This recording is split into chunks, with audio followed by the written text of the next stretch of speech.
Hari Hari Hari. Hari Hari Hari Hari. Oh yes. Mukunda Murari. Hare Krishna. Hare Krishna. Krishna. Krishna. Hare Hare.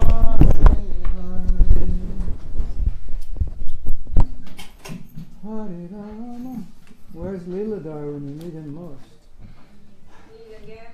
He was here yesterday, yeah? Somebody should take lessons from him.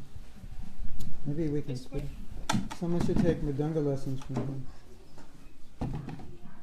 Is he living in Amsterdam? Yeah, yes, yesterday. It's very important. Learn how to play Mridanga expertly, because the ability to absorb ourselves in kirtan often depends on the ability of the kirtan leaders to get us absorbed and bring out the emotion. Right? Yes? Hare Krishna. So who wants to learn to play Mridanga? So why don't you corner Leeladhar and say, give us lessons, tie him up and say, you must teach us.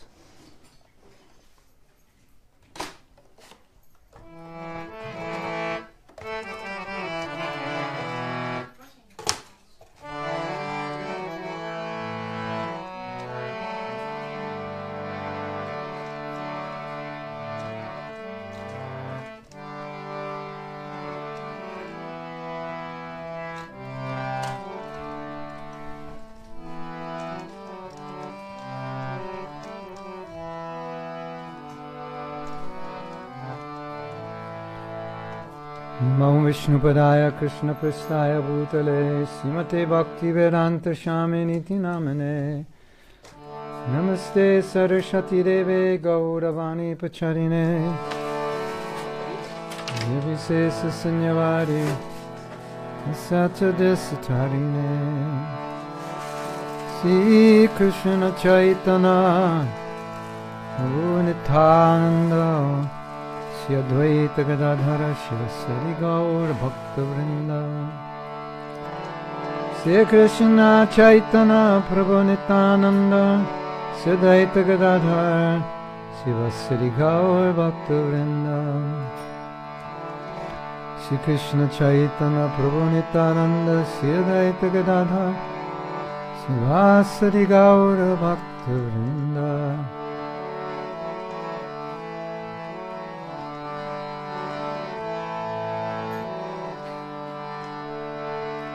Hare Krishna, Hare Krishna, Krishna Krishna, Hare Hare,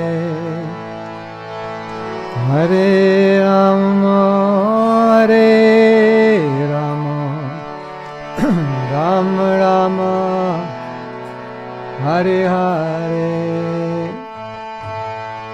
Hare Krishna, Hare Krishna, Krishna Krishna, Hare Hare,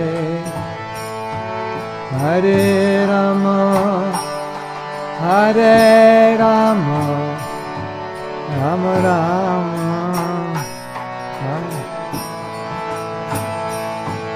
Hare Krishna, Hare Krishna, Krishna Krishna, Hare Hare, Hare Rama, Hare Rama, Rama Rama, Hare Hare, Hare Krishna, Hare Krishna, Krishna Hare Hare Rama, Hare Rama, Hare Hare, Hare Krishna, Hare Krishna, Krishna Krishna, Hare Hare, Hare Ram, Hare Rama, Rama Rama, Hare Hare.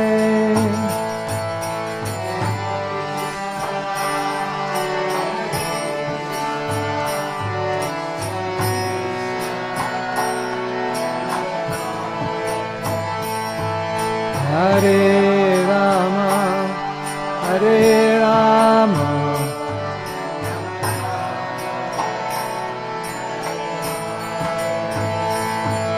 Hare Krishna, Hare Krishna, Krishna Krishna, Hare Hare, Hare Rama, Hare Rama, Rama Rama, Hare Hare.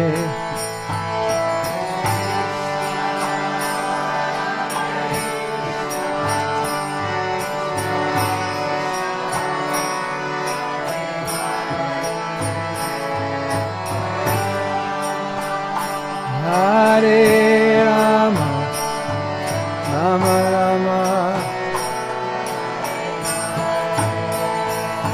Hare Krishna, Hare Krishna, Krishna Krishna, Hare Hare, Hare Rama, Hare Rama, Rama Rama, Hare Hare.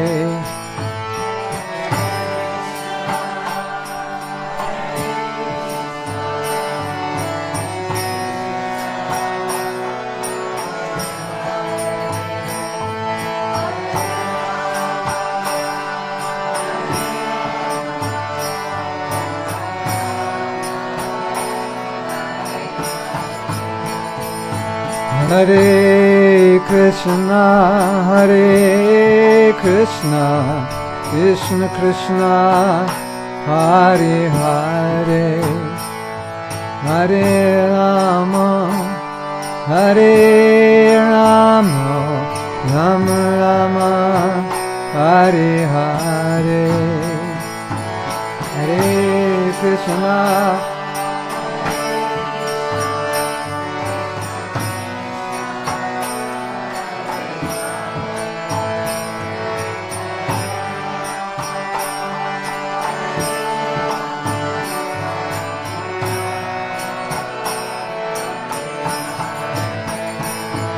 Hare Krishna, Hare Krishna, Krishna Krishna, Hare Hare, Hare Rama, Hare Rama, Rama Rama, Hare Hare.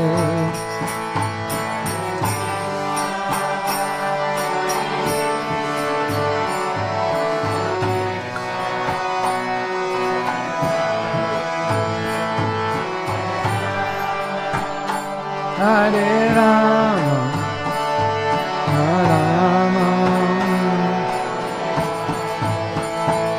Hare Krishna, Hare Krishna, Krishna Krishna, Hare Hare, Hare Rama, Hare Rama, Rama Rama, Hare Hare, Hare Krishna, Hare Krishna, Krishna Krishna, Hare Hare, Hare Rama, Hare Rama,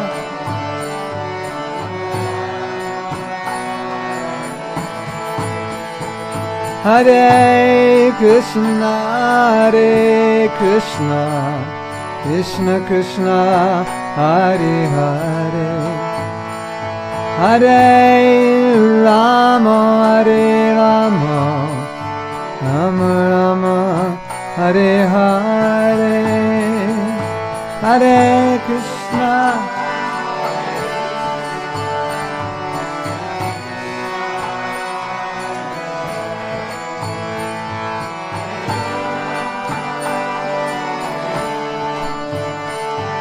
Rama Rama, Hare Krishna, Hare Krishna, Krishna Krishna, Hare Hare, Hare Rama, Hare Rama, Rama Rama, Hare Hare.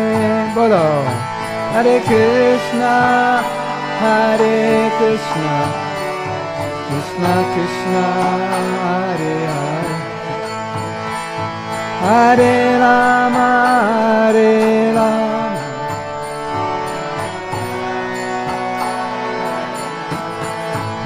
Hare Krishna, Hare Krishna, Krishna Krishna, Hare Hare, Hare Rama, Hare Rama, Rama Rama, Hare Hare.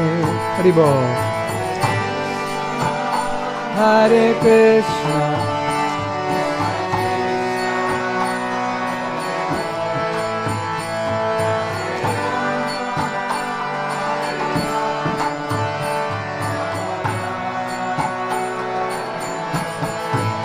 Hare Krishna, Hare Krishna, Krishna Krishna, Hare Hare, Hare Rama, Hare Rama, Rama Rama, Hare Hare,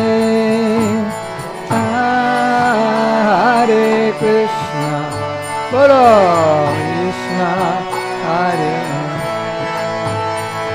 Hare Rama, Hare Rama, Rama Rama, Hare Hare, Hare Krishna, Hare Krishna, Krishna Krishna, Hare Hare, Hare Rama, Hare Rama, O Rama Rama, Hare Hare.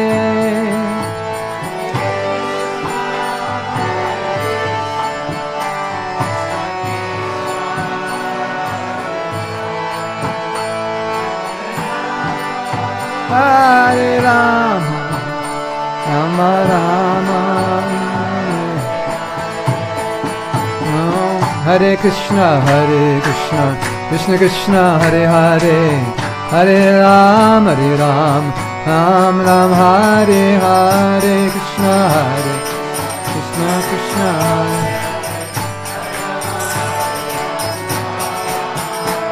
Hare Krishna, Krishna Krishna, Hare Hare, Hare Ram, Ram Ram, Hare Hare.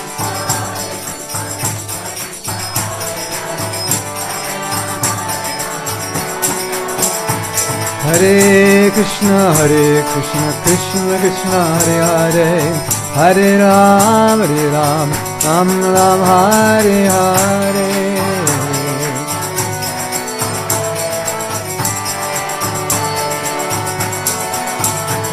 Hare Krishna, Krishna Krishna, Hare Hare, Hare Ram, Ram Ram, Hare Hare.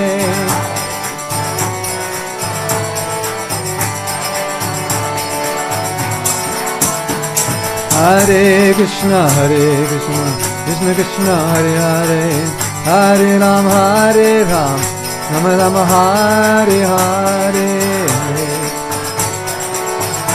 Bola Radhe. Hare Krishna, Krishna Krishna, Hare Hare, Hare Ram, Ram Ram, Hare Hare.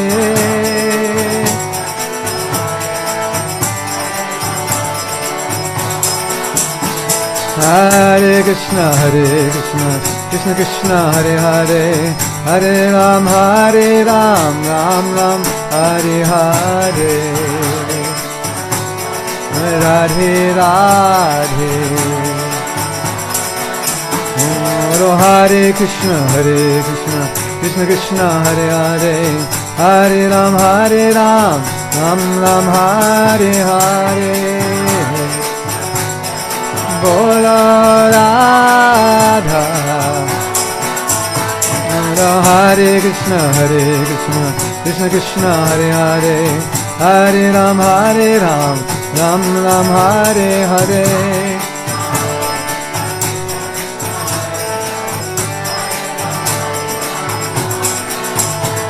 Hare Krishna, Krishna Krishna, Hare Hare, Hare Ram, Ram Ram, Hare Hare. Hare Hare, Ram Hare Ram, Hare Krishna, Krishna Krishna, Hare Hare, Hare Ram, Ram Ram, Hare Hare. Hare Krishna, Hare Ram, Hare Ram. Hare Krishna, Krishna Krishna, Hare Hare, Hare Ram, Ram Ram, Hare Hare. Hare Hare, Hare Ram. Hare Krishna, Krishna Krishna, Hare Hare, Hare Ram, Ram Ram, Hare Hare. Hare Krishna, Krishna, Hare Hare. Hare Krishna, Krishna Krishna, Hare Hare, Hare Ram, Ram Ram, Hare Hare. Hare Krishna, Krishna Krishna, Hare Hare, Hare Ram, Hare Krishna, Krishna Krishna, Hare Hare, Hare Ram, Ram Ram, Hare Hare.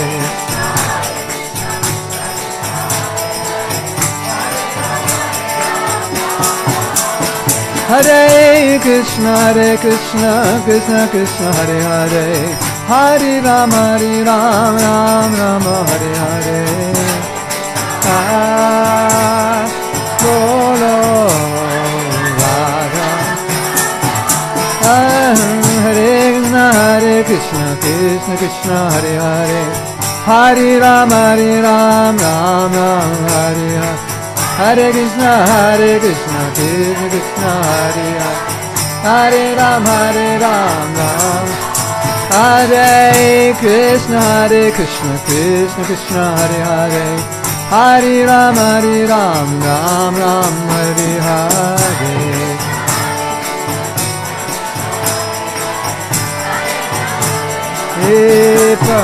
Hare Krishna, Krishna Krishna, Hare Hare, Hare Ram, Ram Ram, Hare Hare.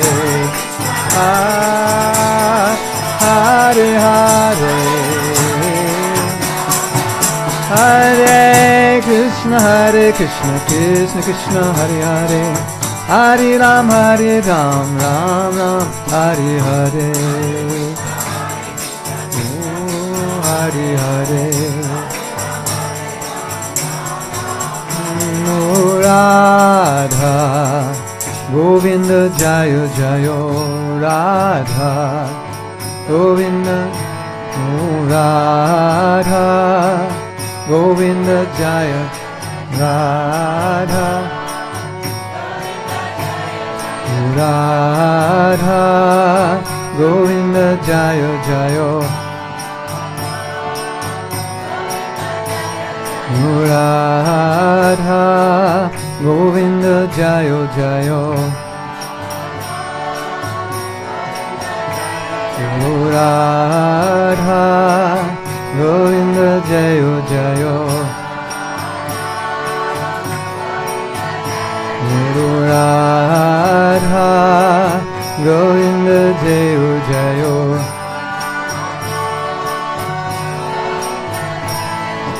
Radha Govinda Jayo Jayo Radha Govinda Jayo Radha Govinda Jayo Jayo Radha Govinda Jayo Radha Radha Govinda Jayo Jayo Radha Radha Govinda Jayo Jayo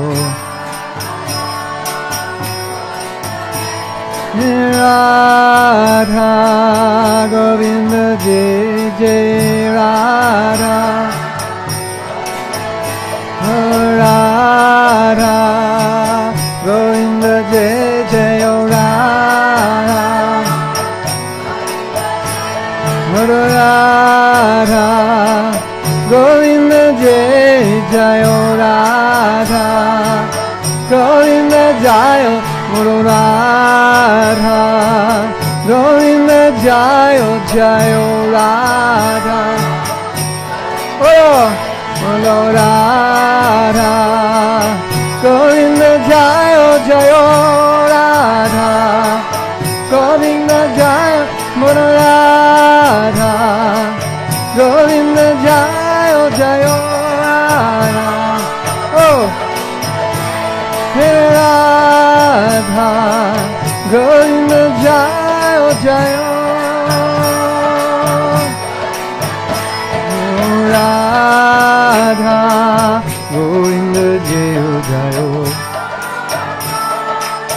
Govinda Radha Govinda Jai Jai Radha Govinda Jai Jai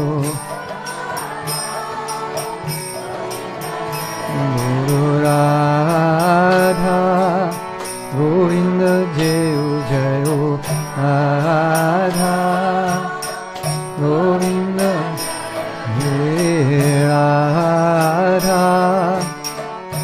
Govinda Radha Govinda Jai Jai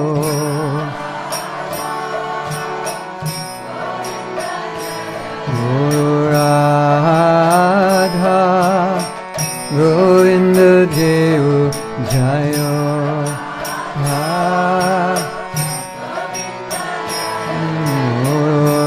Radha Govinda Jai Jai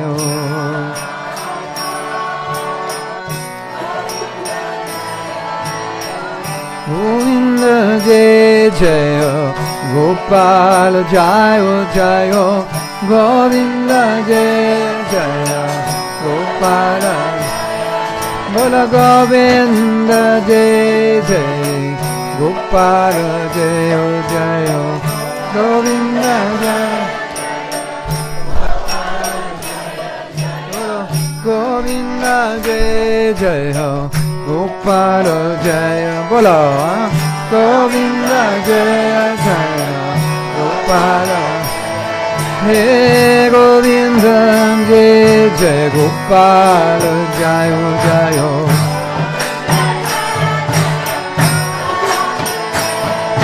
Radha Ramana Hari Govinda Jai Jai Radha Ramana Hari Govinda Radha Ramana Hari Govinda Jai Jai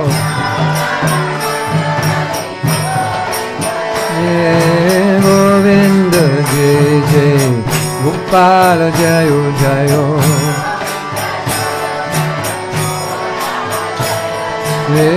Govinda Jai Jai Gopal Jai Jai Jai Jai Radha Ramana Hari Govinda Jai Jai Radha Ramana Radha Ramana Hari Govinda Jai Jai Radha Ramana Bolo Bolo Govinda Jai Jai Gopala Jai Jai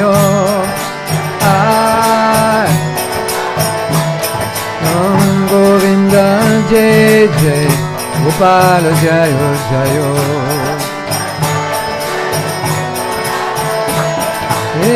Radha Ramana Hari Govinda Jai Jai Radha Ramana Hari Radha Ramana Hari Govinda Jai Jai Radha Ramana Hari Govinda Jai Jai Gopala Jaya Jaya Govinda Jaya Jaya Gopala Jaya Govinda Jai Jai Gopala Jaya Jaya Govinda Jai Jai Gopala Jaya Jai Radha Ramana Hari Govinda Jai Jai Radha Ramana Hari Govinda Radha Ramana Hari Govinda Jai Jai Radha Ramana Hari Govinda Radha Govinda Jai Jai Radha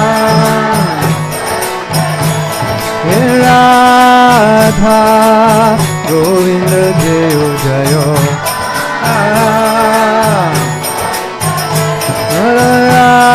Radha Govinda Jai Jai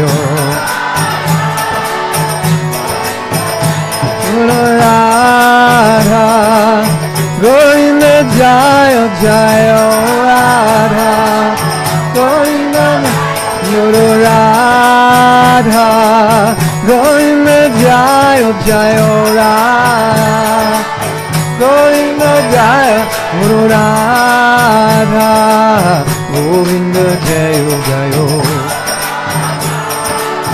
Govinda Guru Radha Govinda Jai Jai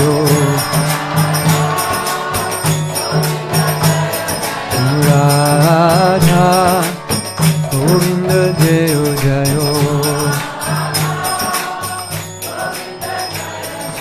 Radha Govinda Jai Jai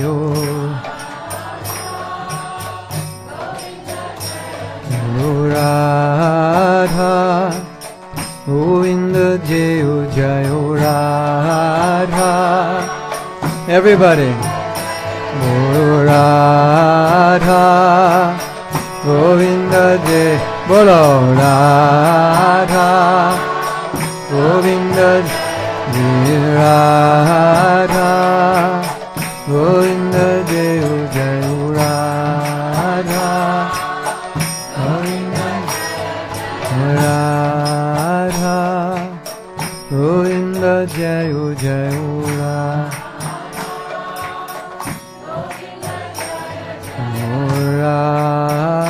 Radha Govinda Jai Jai Radha Govinda Jai Jai Radhe Shyam Ki Jai Radhe Govinda Ki Jai Go Premanandi Srila Prabhupada Ki Jai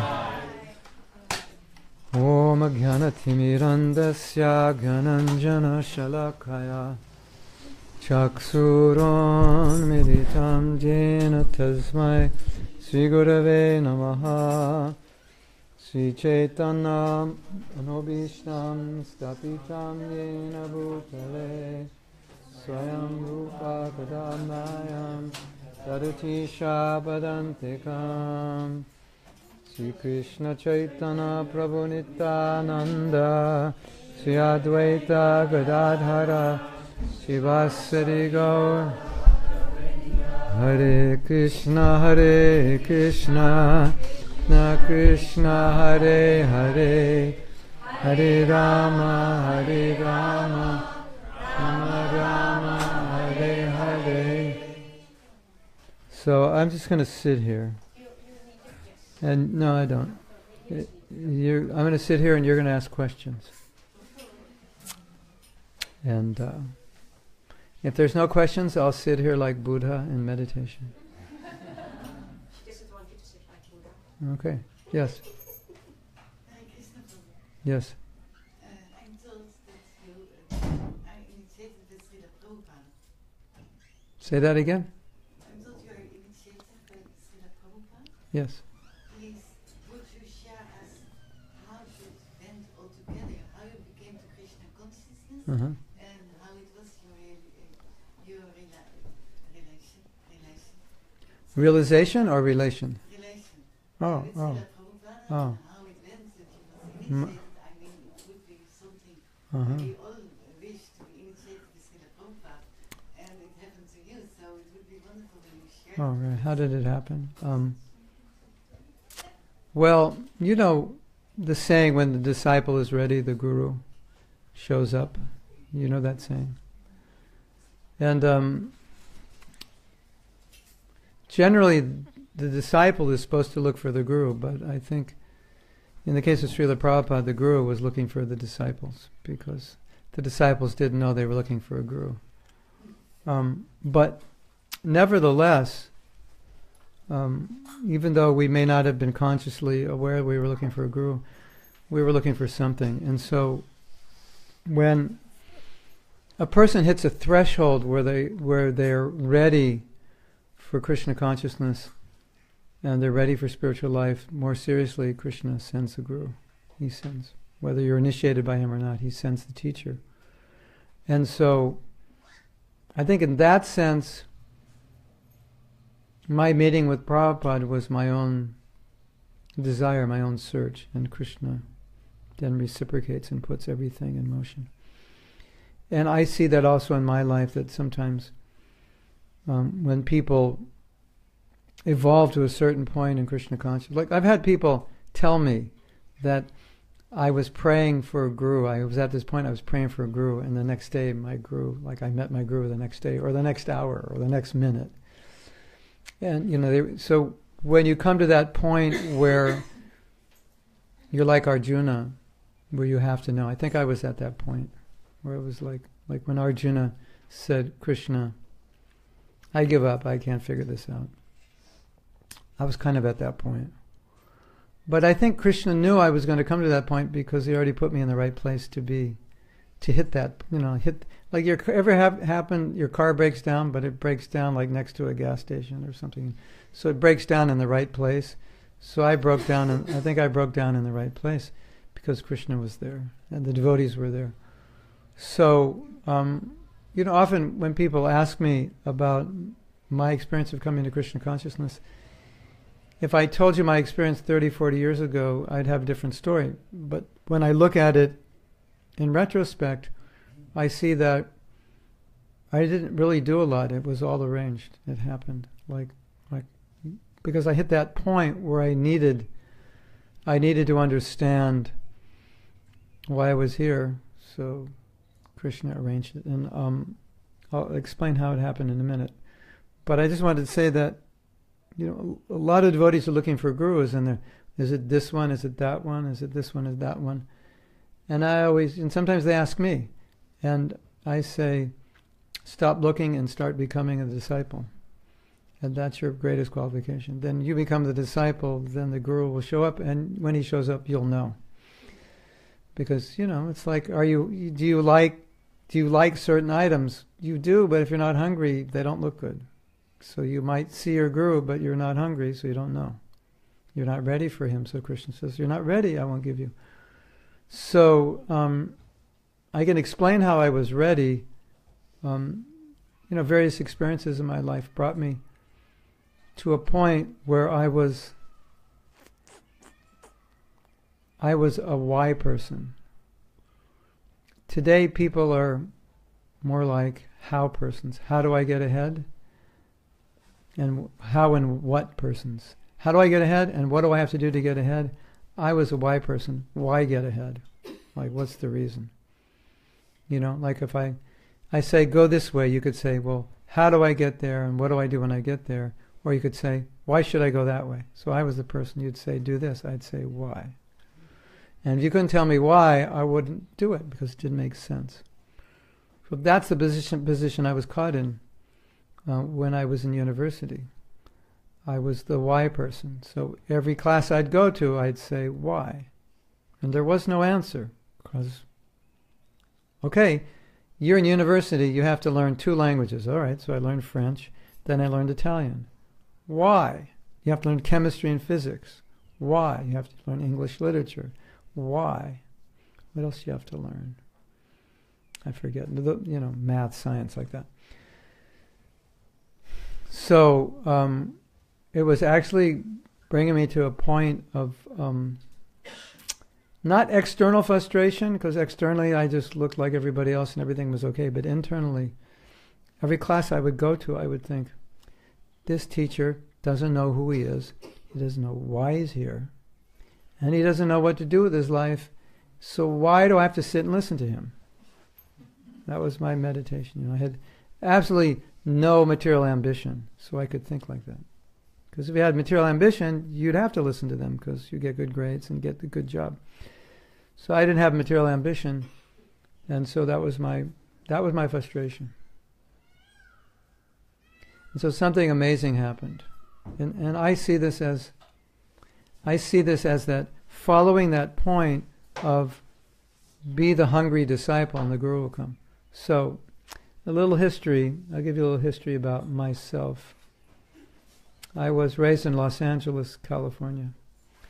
That's called Southern California. So if you know anything about Southern California, it's very Southern California. It's Los Angeles, it's Hollywood. If you ever go to Los Angeles, everyone's trying to be either fake it that they're a rock star or a movie star. And they're all like, that's like the mood of Los Angeles. But, so I was trying to be a rock star, why not, Los Angeles, Hollywood, Sunset Boulevard. And, but I grew up by the beach. So I like to surf, skateboard, baseball, football, basketball, tennis, golf, bowling. Every sport there was, I did it. I was very physical. And I never read any books. And, that doesn't make sense because now I'm different. But then, I was physical. Just, go to the beach, go surfing, come home, get on my skateboard. It was like all day, just like moving the body. And sit down to read? No. Sit down to watch television, but not to read. There was like, not that I didn't think, but I just wasn't interested in, I was just interested in moving the body. So this amazing thing happened when I was going to college. I walked into a bookstore, and I can remember in my mind exactly where the bookstore is. There's a town called Berkeley, also known as Berkeley. It's the craziest town in America, or at least one of the top 3. And that's where I went to school. And it was very liberal town. It's near San Francisco. It's extremely liberal. And I walked into a bookstore, which makes no sense at all. Like, I don't read books, so why would I be in a bookstore? Right? Isn't that interesting? I'm in a bookstore, and there all of a sudden I'm in a bookstore, like, well, what do I do now? It was like so weird. And you're in a bookstore, there's so many books, right? So, like, there's so many books in a bookstore, and I look at one book. I go to one book, Bhagavad Gita. Like, so why am I in a bookstore, and why is the Bhagavad Gita staring me in the face? And why do I pull it off the shelf? Because when the disciple's ready, the Guru will show up. So, something happened. I didn't have any money, so I couldn't buy the Bhagavad Gita. But this little voice that we were talking about in the workshop today, the little voice said, read this book. You know that voice? It's like, you're looking, you should read this. This book is for you. That was the voice, and it was very strong. So, sometimes you go to a bookstore or you'll hear a little voice and you'll just forget it. It's just like, whatever. I hear the voice all the time. This was like super strong. Like, I didn't forget. I said, read this book. So, something amazing happened. Number one, I didn't have any money. And it wasn't Prabhupada's Bhagavad Gita. So it was someone else's, which I didn't have the money to buy, which is my great fortune, because if it was someone else's, I probably wouldn't have understood it.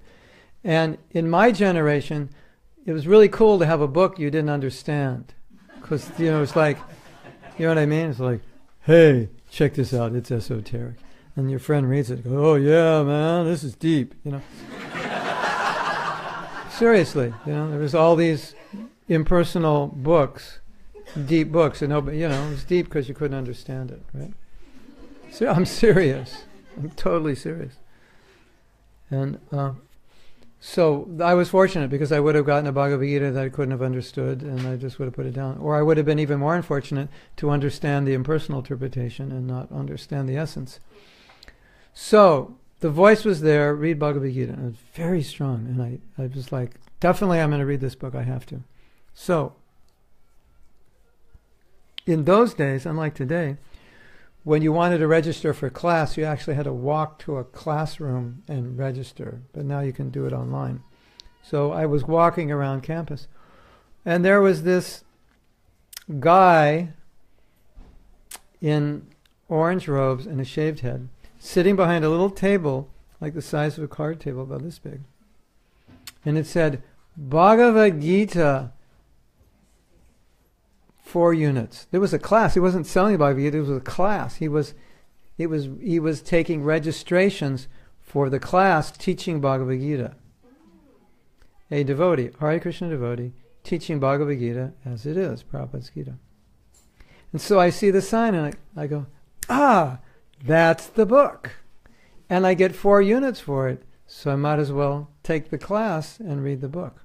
It was like not thinking, it was just like, zoop, sign up. You know, one of those, you don't think and you just do it. So it's like, why are you in the bookstore? And now you're signing up, it's all just happening, right? So what happened was, Hridayananda Maharaj, who was then Howard, he had just graduated. He was a student there. And he was close with the professor. So he said to the professor, could I teach Bhagavad Gita and you sponsor it so that whoever takes the course is registered as doing an outside study on philosophy? And the teacher said, okay, because you could get a teacher to, if you wanted to study something, a teacher could sponsor you. So the teacher sponsored all the students who studied it. So I got credit. It was philosophy credit. So like, what more could you ask for? The other thing that happened, I have to admit, I lied to the university. And I told them I was working. Because when you work, you can take less classes. And so that semester, I didn't want to take a lot of classes. So I said, I'm working. And so they said, okay, there's a minimum, I think, 12 units, but you could take 10 units if you were working, something like that. And the Bhagavad Gita was 4 units. And then I had some other class, English literature or something. And I had a music class. So that was, music was 2 and the other class was 4. The total amount of homework I had in the Bhagavad Gita class was just to read Bhagavad Gita. There was nothing else. So it was like a chapter a week. So I just had to read a chapter a week. Total homework for one class. And then a 10 twice a week. And then the music class was not much. And the English literature class wasn't much. So I calculated my entire day. My entire schedule was about 15 hours a week. It was like 3 hours a day. Or no, it was probably 12 hours. I think it was Monday through Thursday. Between classes and homework was 3 hours. So that was like an ideal situation to get into Bhagavad Gita. So I read Bhagavad Gita twice that semester. In 10 weeks I read Bhagavad Gita twice. How many of you have read Bhagavad Gita in the last 10 weeks? Yeah, so I was just a student. I read it twice in 10 weeks, the whole Bhagavad Gita, because I didn't really have much to do. So, isn't that interesting? Like when the disciple is ready, the guru appears. So it just, everything was just appearing, right? Now, and this devotee, Howard, another interesting phenomena. Howard is from Los Angeles. I'm from Los Angeles. Howard grew up, maybe, let me see, I have to count the blocks. 1, 2, 3, 4. I mean, he grew up about 6 blocks from where I grew up. No, Hridayananda Maharaj. He grew up about 6 blocks from where I grew up. So, it just so happened that in the house I was living, there were 5 other people, and they were all his friends. And they all knew he had become a devotee, so they'd all talk about it. But the most interesting thing is that there was one person in the house who was very interested in Krishna consciousness. And so what would happen is, periodically, he would come home and say, I was just talking to Howard today, because the devotees would be on the street, they would be on the campus every day. And so he would be telling everybody in the house what the conversation was with Howard. So I'm sitting there just starting to read Bhagavad Gita, and there's a person in the house preaching Bhagavad Gita to me, and preaching, of course, preaching to everybody. Isn't that interesting? I'm living in a house, and there's this person, he's getting into Krishna consciousness. They're all friends with Howard, and he's talking to Howard, and he's going to the temple, and he's telling me if I keep going, I'm going to become a devotee, and he's reading back to God, and he's telling me what he's reading in it. So this is where I am that semester, right? Not much to do, and living with 5 people who are friends with Howard, one who's becoming a devotee. And so people say, well, how did you meet Prabhupada? And I said, well, I first met him in Bhagavad Gita. That was the way. I didn't know Prabhupada. But something really amazing happened. Would you like to hear? Yes. So I think this is quite amazing.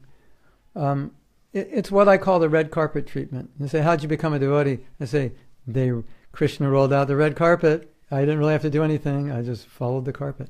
So when I met the devotees, it was October, and the semester was 10 weeks. So it took us, I guess it was the end of October, it took us till mid-December. No, beginning of October, till mid-December for Christmas break. So, another amazing thing happened. The house I grew up in, the house I was born in, and grew up in until I left when I was 18, was 6 blocks from the first temple in Los Angeles. Now, that was about 1968. And in 1968, there were maybe 11 temples in the whole world, right? So there's 11 Hare Krishna temples in the world, maybe less. And one of them is 6 blocks from where I live. So that's kind of amazing. And so there I was, 6 blocks from the Hare Krishna temple. And I used to see, when I was in high school, I used to see devotees chanting japa in my neighborhood and on Sunset Boulevard doing Harinam. So I was surrounded with it. So naturally I was becoming a devotee. So what do I do when I get back home? The next day I go to the temple. And I brought 2 friends. And as soon as we got in the temple, this amazing kirtan was going, and every single person was jumping and dancing. So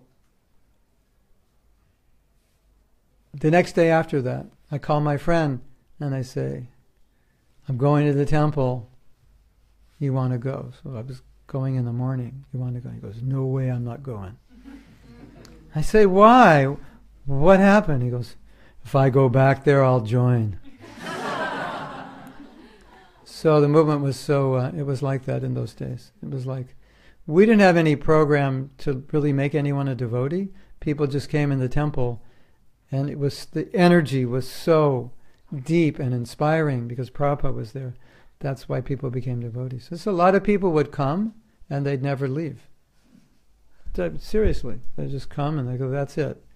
That kind of atmosphere. So my friend didn't want to come back because that was the atmosphere. Anyway, I came back, and guess what happened? I walk in the temple, and they say, Prabhupada's coming. Do you want to go to the airport? So, it's 2 days after I came out of school, second time I come back to the temple. And then I got to meet Prabhupada. I said, yeah, of course.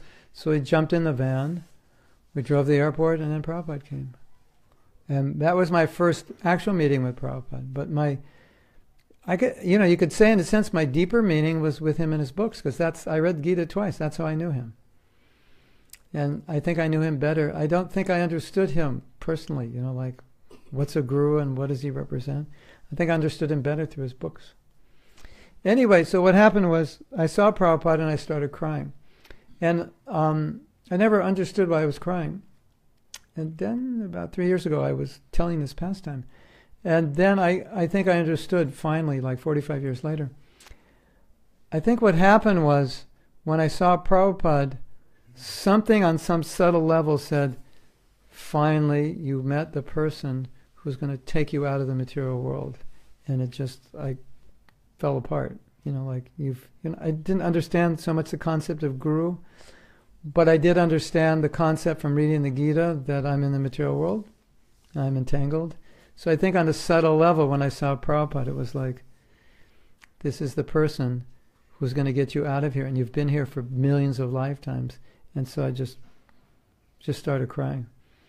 Because otherwise, I don't consciously know why I was crying. It's just like, it didn't make sense to me. So, and then it was so funny, because the temple was so close to my house that all my friends had and encounters with devotees, and, devotees banging into their cars, and, I had a friend who said, these devotees, they crashed my car, and they said, I don't have any money to pay for it, So having all these interactions with my friends and devotees.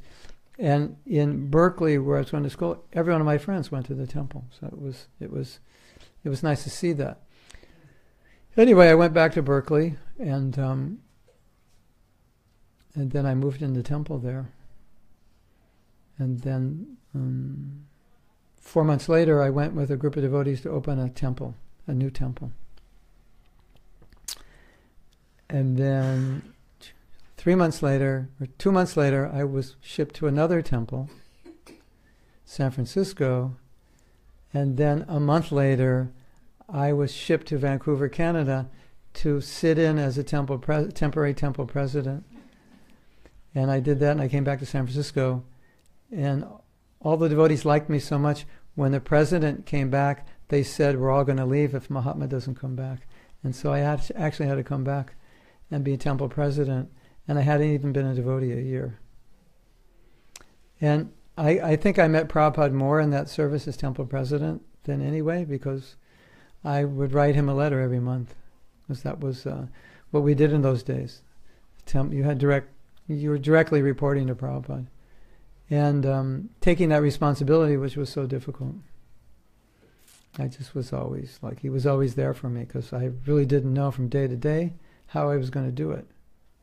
So I obviously wasn't qualified. And that year, about 15 people became devotees. So it was totally mystical. And what we did is, every night, all the devotees in the temple, all 4 of us, we prayed to Radharani and Prabhupada, please send devotees, we need devotees. And so one by one, people would become devotees. And at one time, 7 people joined at once. It was a whole hippie commune, they all joined. So, it was a different era, different time. So, we were very close to Prabhupada. And Prabhupada was moving very fast. He was a revolutionary, and it's like, in battle, you're advancing and you're taking over land. Well, Prabhupada was like that. He was just moving. And he was moving everybody around, and temples were opening, and things were happening very fast. So it was a very inspiring time to be in Krishna consciousness. Because by the force of Prabhupada's devotion, we were also moving very fast.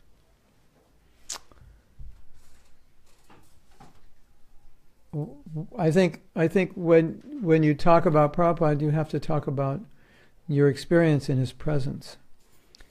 Because I don't think you completely understand him unless you understand it subjectively. You say, what was it like to be with Prabhupada? I think the question to ask is, how did you feel when you were with him? What was your experience of his presence? I think that's the perfect question. Because that will give you the deepest insight in what it's like to be with Prabhupada. Is what were we feeling? What was his how did his presence make us feel? And I think one of the most prominent feelings that we had being in Prabhupada's presence, and he didn't have to do anything, he didn't have to chant, he didn't have to speak, just his presence.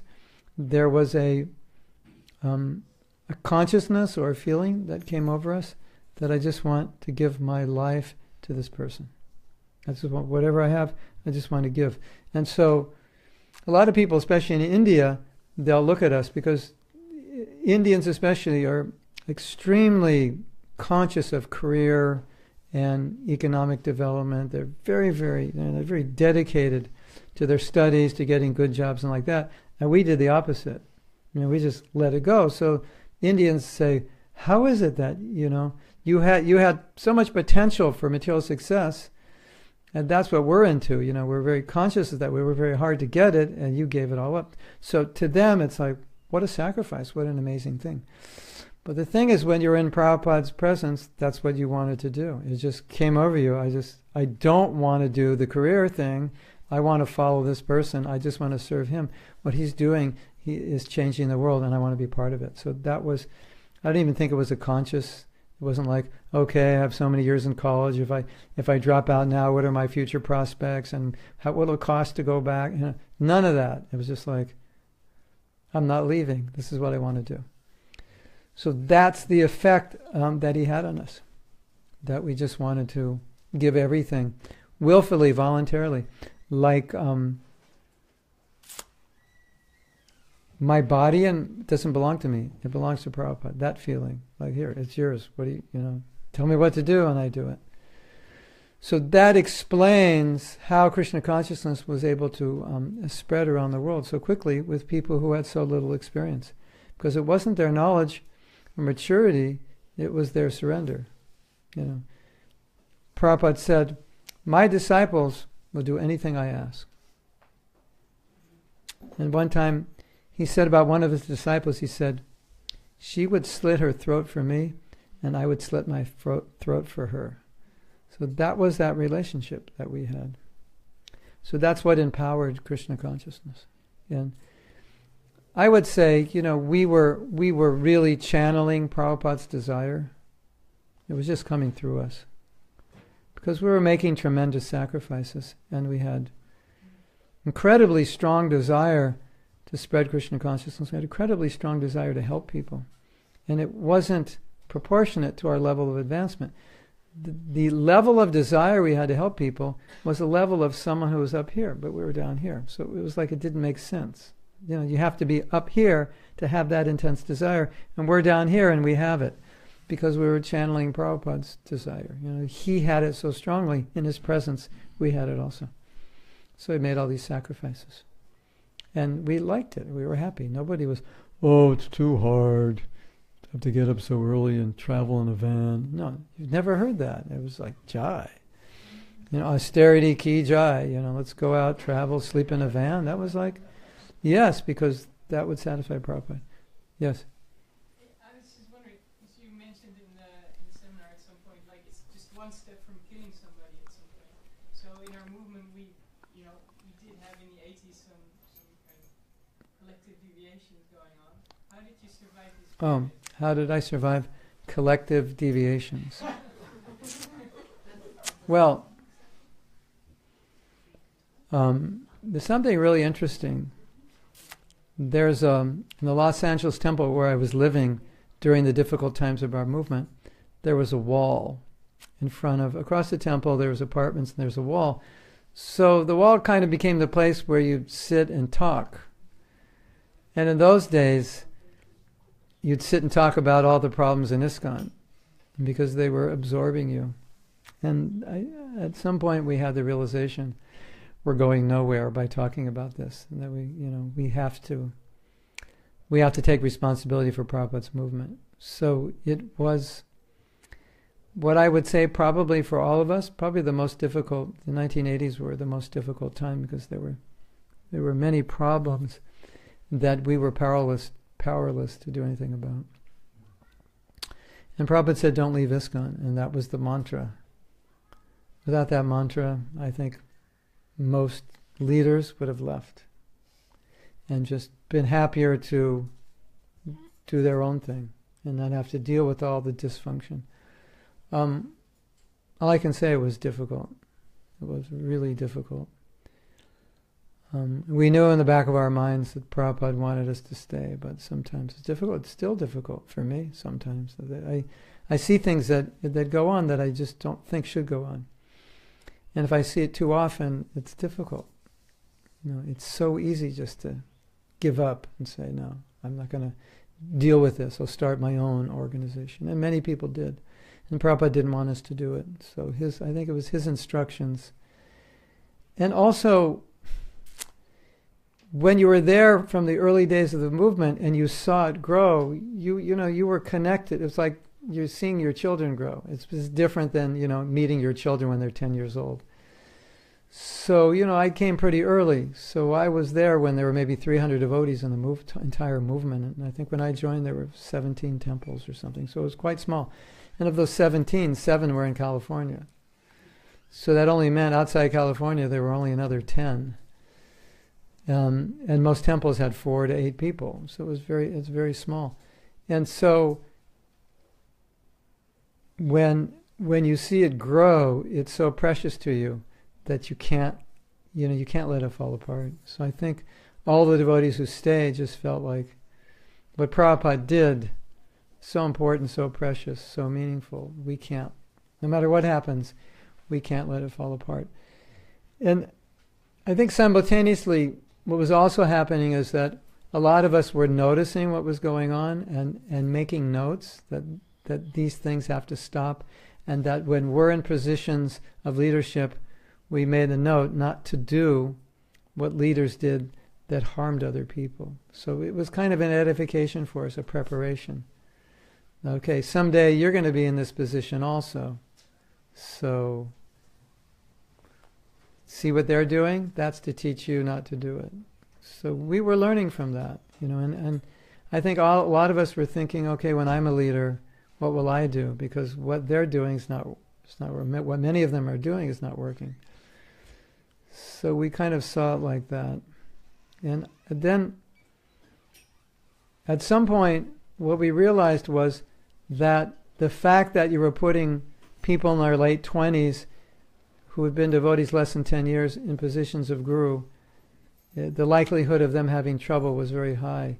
And so for many of us, rather than blame them, we did blame them, but eventually it was a realization that probably I would have fallen also if I was in that position. And so they're teaching me. We're learning. Jai Gaura Nitai. At least that's how I felt. I mean, I was convinced if I was in their position, I don't think I would have made it. But they taught us what to do and what not to do, so that we could do it later in life. And then, as Rabindranath Swarupa Prabhu said, he said, the troubles and difficulties that happened in our movement were just normal, considering, logistically, who are the people in charge, how old are they, what their experience is, the level of ego of a 30-year-old man, all these things, put them together. If you're an historian, you probably could have predicted almost exactly what was going to happen in ISKCON, but we were new, so we didn't think that was going to happen. But if you study religious history, you see, they go through patterns. So we just went through the similar patterns. And that was kind of a reconciliation for us that, well, we did pretty good. We still exist. Okay, we had hard times, but look at it, we're still here. So maybe there's not as many Prabhupada disciples here as there should be, but the fact that there's any is pretty good, I think. After what we went through, the fact that any are still here means they're quite sincere. And we have a future. I can tell you a later realization I had. This was a realization I've had more in the last 10 years. So many people are coming to ISKCON, and as older devotees, we understand what ISKCON is and what Prabhupada wanted. So I kind of feel like a fatherly, more like a father to many people who come, because people are giving their lives to Krishna. So I kind of feel like I should make sure everything works out for them, because the movement always is not perfect, and there's anything I can do to help somebody as a father or a grandfather. If they're like 20, then I'm like their grandfather. So I think that's also, I feel, as a service to Prabhupada, to help. Let's help him maintain a movement that he wanted. So, and I was telling the devotees before, I'm stubborn in a good way. So I stubbornly remain. Yes. So we are advised to follow in the footsteps of advanced devotees, and at the same time we're warned not to imitate. Yes. Can you say something about the difference? The difference between imitating and following in the footsteps?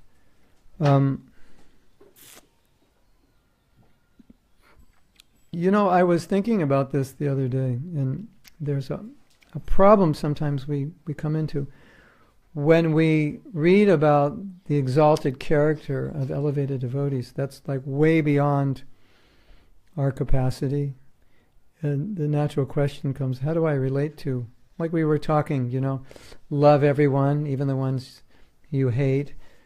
They slap you in one cheek, give them the other. Be the well-wisher of your worst enemy, like these kinds of things. And so you hear these instructions, and then these instructions come to life in the Bhagavatam. And like, what do you do when you read it? It's like, how do you relate to a father trying to kill his son in like 15 different ways, 20, 25 different ways, and the son asks the Lord, please forgive my father. How do you relate to that? It's like, there's not even a place in our brain that can find any relation to that. And so sometimes when we read it, because we can't relate to it, we just like, whoop, we forget it, because we don't know what to do with it, because it's like an outer space for us, right? And so, to me, following in the footsteps is, I know if my father tried to kill me in 25 different ways, it would be really hard to pray to the Lord, please liberate him. It may not come naturally, right? But can I be a little bit more like that? Can I take one step in that direction? So I think that's part of what we have to understand. The great devotee set an example. Can I take a step closer to that example? Can I be a little closer? That's how we relate to it. Because I can't imitate it. And sometimes I can't even understand it enough to even imitate it. It would be ridiculous. I can't imitate that level of compassion. But can I get inspired by it? To maybe come 1 inch closer? 1 inch more compassionate? So that's one aspect of it. The other aspect of it is if you're actually doing the same thing that devotee did, that exalted devotee. Because sometimes externally you can do the same thing. Like you can preach. They're preaching, world acharyas, you're preaching. So the understanding of following in their footsteps as opposed to imitation. The idea of imitation is you actually think you're advanced. Because you're doing what they're doing, you think that you're on their level. Just because you're doing the same thing. All right, I'm giving a lecture. Does that make me like Prabhupada? He gave lectures, I give them, So when you think, oh, I'm on the same level, that's imitation. But doing the same thing is that necessarily No. Doing the same thing is good. Imitation is thinking you're as advanced as they are because you're doing the same thing. That's the problem. Yeah. Well, I'm doing the same thing he is, so I must be the same. Or you do something wonderful. And like I was saying, when we were young, we did wonderful things. But to think I'm on this level because I'm accomplishing what would be accomplished on this level, that's imitation. That accomplishment is Krishna's mercy. So Krishna works through you, he gives you mercy, you accomplish something, and then you think it's you, that's imitation. So, I would say following that's really about humility, and imitation is about wanting to take credit for something you don't deserve credit for.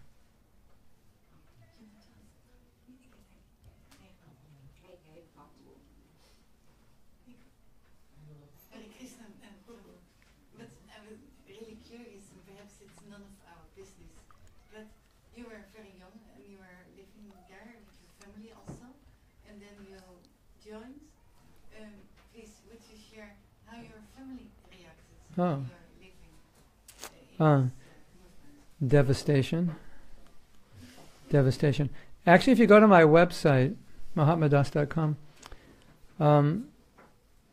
there's a book I started writing called Coming to Krishna, or Coming to Krishna Consciousness, and I tell this story. I wrote 75 pages, and then I stopped because I had other services that were more important. But I described a meeting with my parents.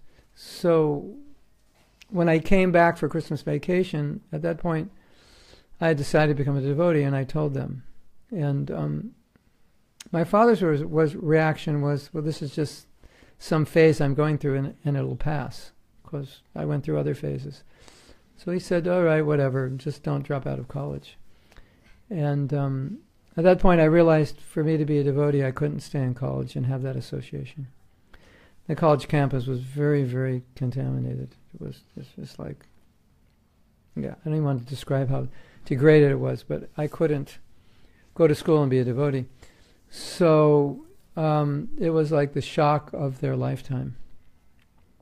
And my mother was so shocked, she didn't ever really want to talk to me anymore.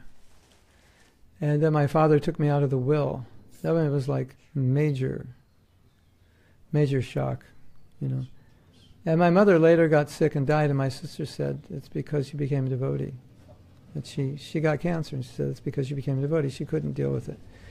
It may be true, it may not be, but she couldn't deal with it. That I know for sure. And for me, when I read Bhagavad Gita, after 6 weeks, it was like, this is it. The why questions have been answered, and this is what I want to do. So at that point, there was no question of me, you know, even if she killed herself, probably I wouldn't have been able to stop myself. It was just, this is what I have to do. This is what I've been looking for. I have to it was like, this is the end of my sojourn in this world, and nothing's going to stop it. So Krishna had, my realization is, for me to become a devotee, Krishna had to give me a certain consciousness, which is a consciousness of like a self-realized person, to be able to extricate, you know, for that period of time that I needed to talk to my parents, just extricate myself from that. He had to give me another consciousness, which was total detachment from any affection or sympathy for their suffering that they were going to go through, and I became a devotee. And Krishna just like, he pulled me, and I was completely unfazed by their crying, by their misery. It was like, and when they were begging me to go, they said, okay, you can be a devotee, but just go back to college, which I knew wasn't going to work. At that point, I was thinking, well, you know, this is not easy. If I don't do it now, I'm going to have a new set of parents in the next life, and it's going to be a replay of this situation. That's what I was thinking, which is kind of an unusual way for someone who'd been a devotee like 3 weeks or 4 weeks to think. But I was thinking very clearly, I'm going to have to do this with some set of parents. I'm going to break the heart of every parent I have if I become a devotee. So might as well do it now. And I just pulled out, and then my mother, she was devastated, and she just broke all connections with me. And I'd see her occasionally, but and then we had a child when I was young. I was like 23. I got married when I was 21, and maybe 22, we had a baby, and she wouldn't even touch the baby. She was just like traumatized by the fact I was a devotee. It was like so heavy. But Krishna protected me. It's just somehow or other, I just accepted that this was how it was going to be. And being Krishna conscious was so important to me, that Krishna empowered me to do that. And of course Prabhupada said, you know, he always said that your family will, if you become pure devotee, your family will benefit. And so I always felt that was the best thing I could do for my mother. You know. If I stayed in school, I probably wouldn't have been Krishna conscious. She might have been happy, but ultimately it wouldn't have benefited me or her in the long run. So, but I think that's also the power of Prabhupada. But, see, it's hard for me to say this, but I'll say it anyway. Prabhupada needed people to spread Krishna consciousness, and I think they were all planted and empowered to extricate themselves from the material world at the right time, at the right age. Because my story is repeated by so many devotees. And then one time Prabhupada he said, you're all devotees in your last life. And when I look at my story, you know, I was 17 years old. At the age of 17, I said, I'm finished, that's it.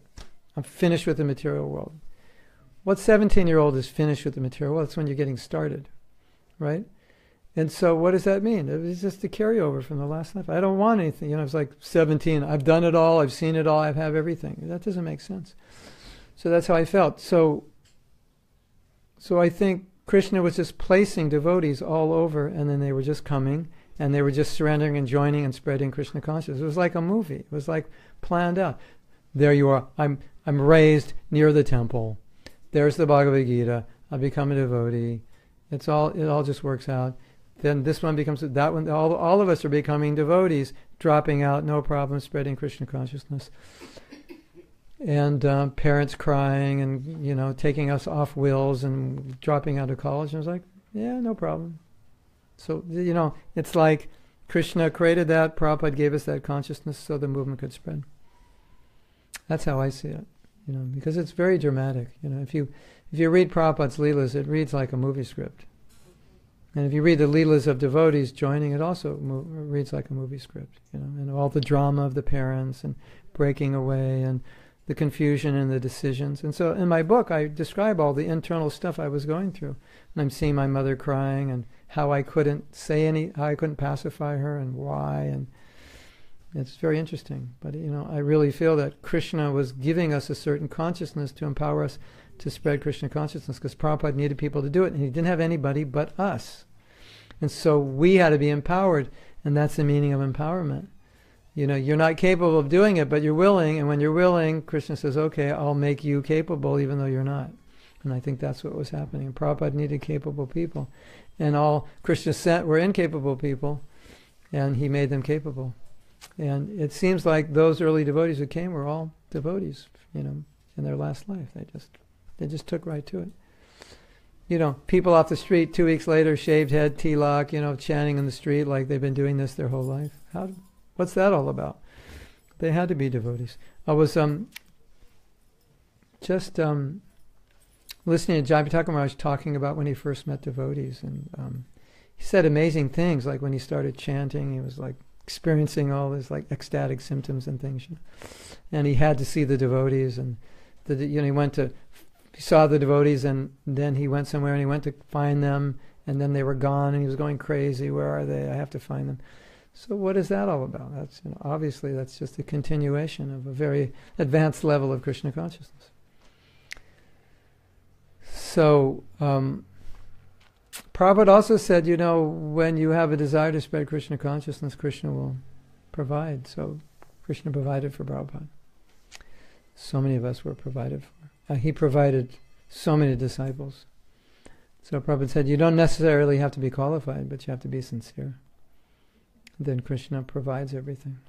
And that's the motto of my life. Not qualified, but willing to be used. That's the idea. Make a t-shirt. Not qualified, but willing to be used. That's Krishna consciousness. Yes? Do you think the movement has changed since?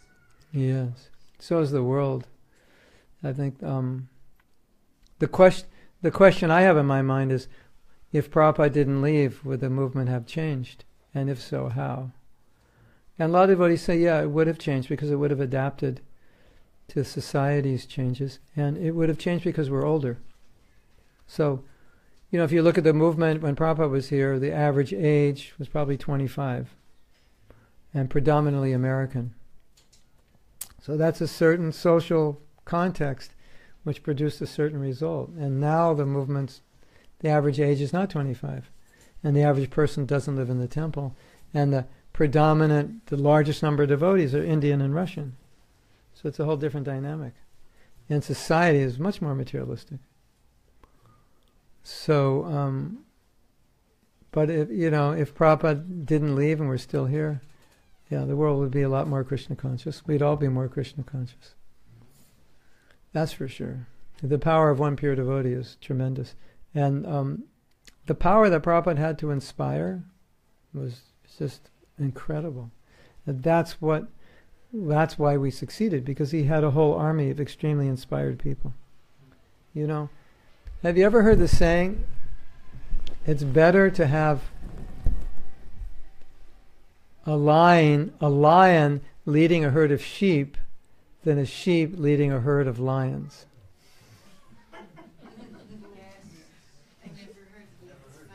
Yeah, but so that's what it was. So we were Prabhupada's sheep, but he was the lion. And because the lion's there, the sheep started acting like lions. And when he left, a lot of the lion-like sheep started acting like sheep again. That's to be expected. And then, when Prabhupada left, we had to deal with this problem that the scripture says he didn't leave. And our experience is he's gone. And not only is our experience that he's gone, but the whole movement is affected by the fact that he's gone. So it was very hard to say he's not gone when everywhere you look are symptoms of him being gone, both in yourself and others and the movement in general. And it's only, after 20, 30, 40 years where devotees are starting to get that understanding that he's not gone. And that's what's empowering. But when you think he's gone, you'll act like he's gone. And when you think he's not gone and he's here, you'll act like he's here. And then so all of you can get Prabhupada's empowerment as well. And he'll work through you. You may have dreams of him just like we did. And you can feel close to him like we did. So that's, I think, a transition we're going through.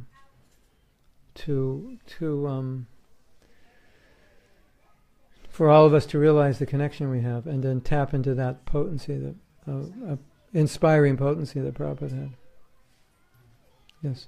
May I make a little comment on that? Yes. I remember speaking to my Vishnu Swami after I just joined, and I asked him, you were around when Prabhupada was here. I didn't really know who he was. He said, yeah. And I said, it must have been exciting at that time. And then he looked to me very intensely and said, Krishna consciousness is always. So to give you the idea, don't think that those were. It's still here. It's exciting in different ways. Different times. It's always exciting because Krishna is absolute, holy name's absolute. Bhagavatam still Bhagavatam, Prasadam still Prasadam. And the potential to make ISKCON better even than when it was when Prabhupada was here is always there. Right? So it's not that it can't be better. It could become much better. I like to think that way, that we could make it even better. Yes? Yes, thank you. Yes, I like the point you mentioned, like Prabhupada, he's not here, physically, but still he can empower and he is empowering. Yes. For everything. I think in that sense, he really still is here. And my question is, can you elaborate much more on the point that Srila Prabhupada is someone with all the divine qualities, humble, eager, sincere, elegant, all the qualities, soft-hearted, just by looking at him, once totally purified, so to say, on one hand. On the other hand, he could be that lion also. He was like a fiery boy, money. Don't waste Krishna's money. He was counting every penny before using it. So he also had that lion character. Can you describe? Oh, how and why? From what I've seen and heard and understood, that lion-like character really came out as protection, like taking like a protective role of Krishna against people who were criticizing him, trying to turn Krishna into an impersonal being. It's like if I say, Gita Govinda, your daughter has no arms, no legs, no eyes. She's a nothing. You'd get quite upset. How can you call my daughter that? Other people may not get upset because they don't have a relation with your daughter. So they're just like, that sounds strange. Why is he saying that? But you get upset because you love her. So much of Prabhupada's anger was generated from his love. That sometimes also, aside from philosophical offenses, there were offenses to Krishna in the form of the deity, where devotees mistakenly did wrong things that were offensive. And Prabhupada would get very upset because Krishna's suffering now at the hands of his disciples, and out of his love he would become upset. It was for Krishna's service, and if the love wasn't there, the upset wouldn't have been there. And the other times he got upset was to make a point and I think he felt the point wasn't being made, so he made it through chastisement. And then, sometimes you have to do that because people don't get the point. But devotees who were in situations with Prabhupada where Prabhupada became very upset, all of them said that a second later everything was normal. There was no downtime. Not like that. It was just like, you this, that, you rascal, I can do that. Go! And then he goes and goes. And then everything's normal. So they understood that he was intensifying that because they needed that and they weren't getting the point. So it was an anger that was in control and an anger generated from love. So it wasn't an anger generated from passion or ignorance. Every quality has its transcendental side to it: envy, anger, jealousy, and so forth. So when you see those qualities in a pure devotee, you understand it's not coming from the material side. Everything that's here is in the spiritual world in its pure form. So that's pure anger, because it's generated from pure love. It's like a mother's anger. It's someone who's harming her child. It's pure. There's this, idea of benevolent love which can help people. So, and also, you can't understand the actions of a pure devotee, how and when they will act. But you always understand the motives are coming from something pure. And then as you become pure, you understand it more. They say only a pure devotee can understand another pure devotee. Right? So some people may misunderstand. Sometimes Prabhupada wants to teach something, and in a public lecture, he'd get in an argument with somebody. And some people don't understand. Oh, the sadhu, the guru is getting angry. Something's wrong. And he's trying to make a point. Because somebody was getting angry. They were asking him a question, and Prabhupada didn't want to answer the question, so he asked him a question. And the person said, no, you answer first. And Prabhupada said, yeah. And so Prabhupada was trying to show that you have to submit to the guru to understand, and this person wasn't submitting, so he wouldn't answer because he wanted to show that. And so some people misunderstood. Oh, your guru is getting angry. But he was teaching how to approach a guru. You can't challenge and instruct the guru. You have to be humble. So,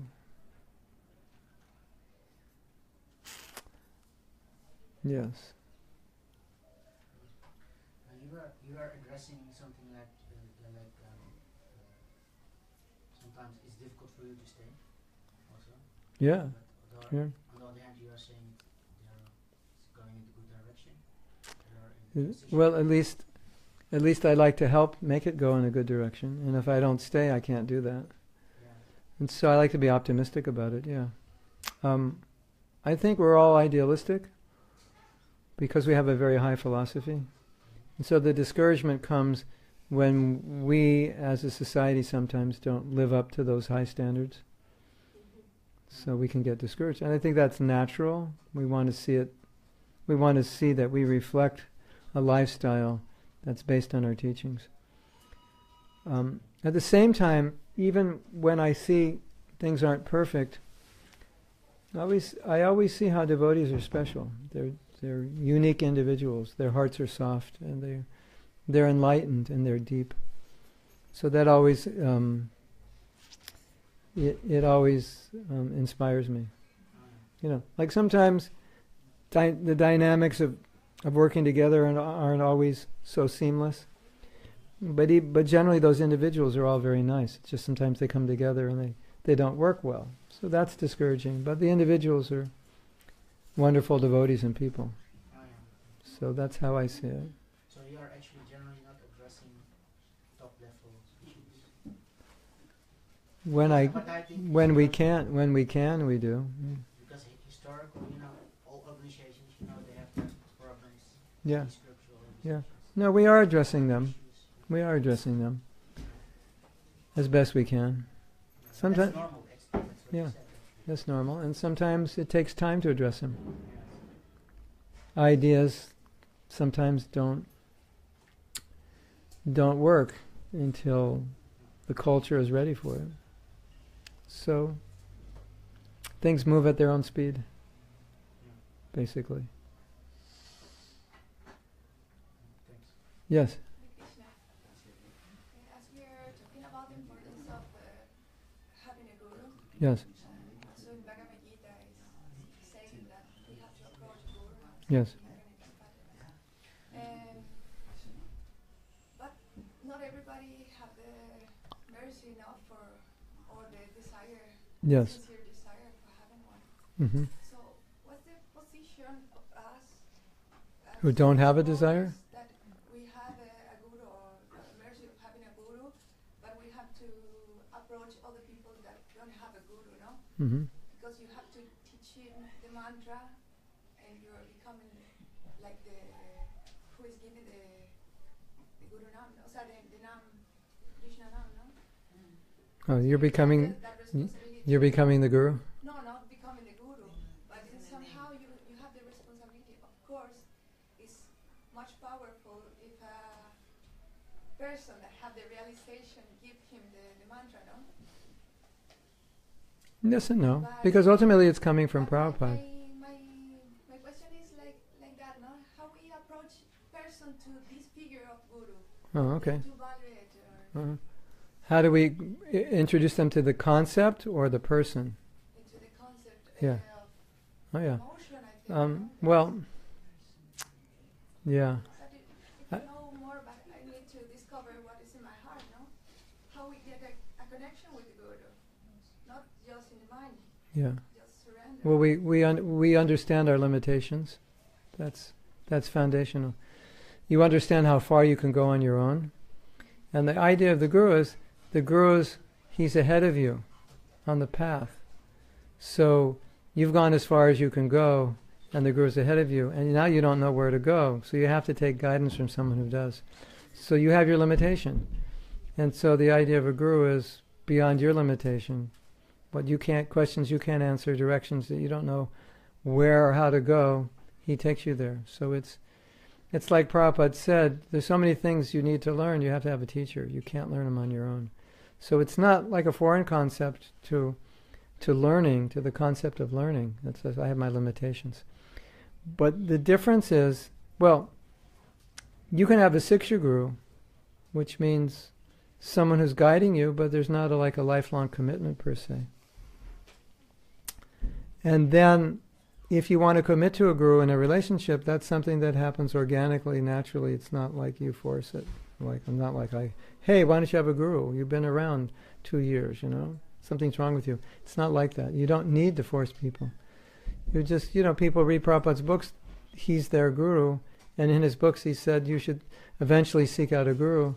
And sometimes it's so organic that you hear from somebody, and by hearing you get inspired. And you feel connected to a point where you want to hear more, and then the desire comes, you want to serve. So it's happening naturally. It's not even like you have to think about it. It's just, it goes back to my original point. When the disciple's ready, the guru shows up. So when you're ready, that same person is now having a much different influence on you. You've seen them many, many times, but all of a sudden now there's a connection. There's an inspiration. They're speaking and it's hitting you like no one else has ever hit you. And a desire to serve. So that's how you know that is the person that you should be following, because it's a knowing that's not really coming from an analysis. It's coming from an experience. That this is what's happening. Every time I hear and serve, I'm advancing.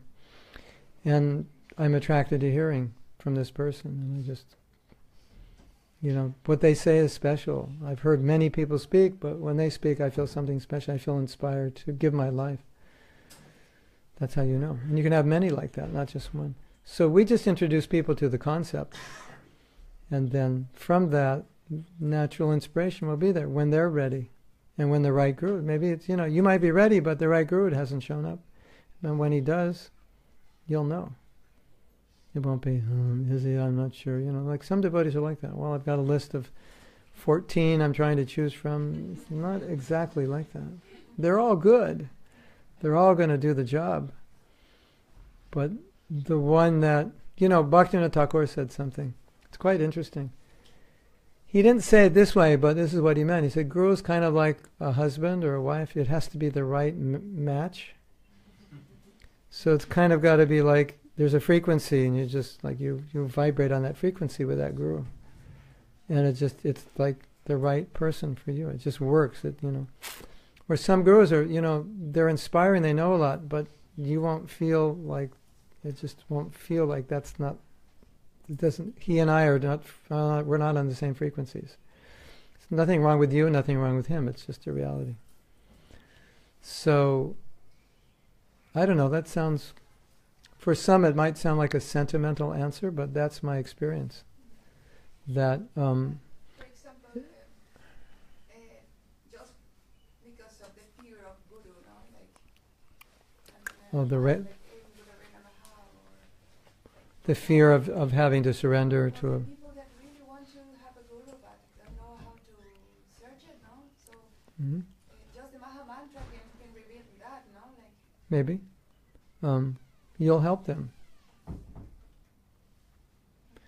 But it's not a problem because you just direct them to Prabhupada and they'll have a Guru in Prabhupada. And then from that, they'll understand Guru, understand what it means to be a disciple, and then it can naturally evolve. And it's like for a lot of people, it's like they have to hit that point where they're like, Krishna, please send a Guru. And then they know who it is. It's just like it's... So you just help them understand Prabhupada. And then everything else will naturally take place. And I wouldn't push anybody to take shelter of anybody. You just explain the concept and it'll happen when they're ready. That's the best way for it to happen. And if they take shelter of Prabhupada, that's fine. Is that all right? Yeah. Which is, all the devotional processes will develop a desire to surrender more and see the need for guidance of a Guru. And if someone's not ready for that, that's okay. Let them just go, and gradually they'll come there. Now, sometimes people aren't ready for a Guru because they have issues with authorities and their father, beat them, and is like, no, I look at a Guru, he's like a father, that's a whole other topic, but that can interfere with the pure transcendental relationship by some material problems. So that's also something to look at. I don't want anybody to tell me what to do. I want to be independent. Then you'll have trouble with the Guru, right? So if you feel that way, then you have to work on that, work through that. Otherwise, some disciples will turn against their Guru. And that's really unfortunate. Yes, you had something? I was just listening to her, and I suddenly had the feeling to make her questions more clear. I think she meant, but I might be mistaken, how to approach someone you think he might be a good Guru. You could have answered, the person might write letters just to get closer to a potential Guru. I can imagine she likes to write you. Perhaps. Was that what you were asking? And then I raised my finger. But I have my own Guru. Mm-hmm. Yeah. But what I'm saying that this force of Guru is Guru Tattva, itself is bigger than a person. Of course, it's a big realization in his life Mm-hmm. to get on this approach, in this connection, But Well, I'm telling you that everyone have that Guru, even though it sometimes, because of the bad karma, is not manifested as a person, but it will. Kind of person that it should If the desire is there, it'll manifest. yeah. That was my point. Yeah, when you're, that's for sure. When you're ready for it and qualified for it, that's just coming to Krishna consciousness means you found a Guru. You found Prabhupada, right? All right, we're finished. Finished for tonight. Now it's time for Arti. Yes. Okay. Hare Krishna. We're very eager to hear you lead the Aarti. Okay.